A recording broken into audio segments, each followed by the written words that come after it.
Parents in Highland Park demanding some action from the school district. They want to know why security measures have not been stepped up, considering what the community went through last 4th of July. WGN's Courtney Spinelli live in Highland Park, where the school board is meeting in about an hour. Courtney.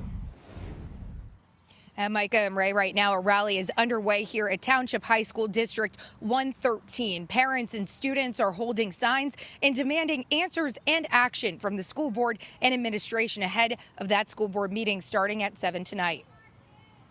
Metal detectors, protect our kids. The rally tonight is coordinated by Parents for Securing Our Schools, or SOS. They're pleading with the school board and administration to install metal detectors and hire additional armed security at Highland Park High School. Highland Park High School is not as safe as it can be, and April 4th was proof positive of that. 9 months to the day after a mass shooter opened fire at a 4th of July parade, killing 7 and injuring dozens others. And police say a student was able to bring a gun into the building at Highland Park High School. They had ample time to implement proper security measures at Highland Park High School and indeed at all Highland Park schools. Parents in the district attended 2 school board meetings in April to voice their concerns, asking for better safety measures. They say since those meetings and the April 4th incident, a survey was sent out to parents, and they claim some parents didn't receive the survey until sometime after it was sent.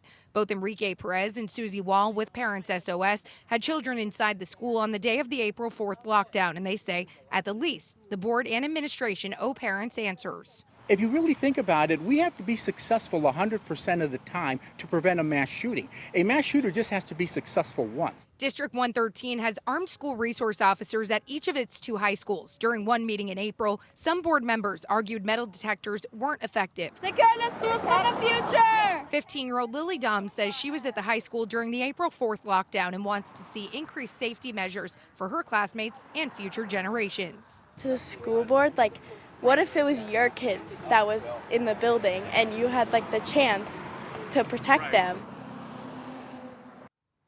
Again, that school board meeting starts tonight here at 7. We can also expect to hear a presentation from the firm that issued that survey to parents of 9th graders and up in the district. They will be presenting at the top of the meeting tonight. We are also told by school officials that they will be wanding everyone coming into the meeting after a report was received that at least 2 people were planning to bring guns into the meeting to make a point of how easy it would be to bring those onto school grounds. So if you are coming to this tonight, expect that you will be searched as you make your way in. Reporting live in Highland Park, Courtney Spinelli, WGN News.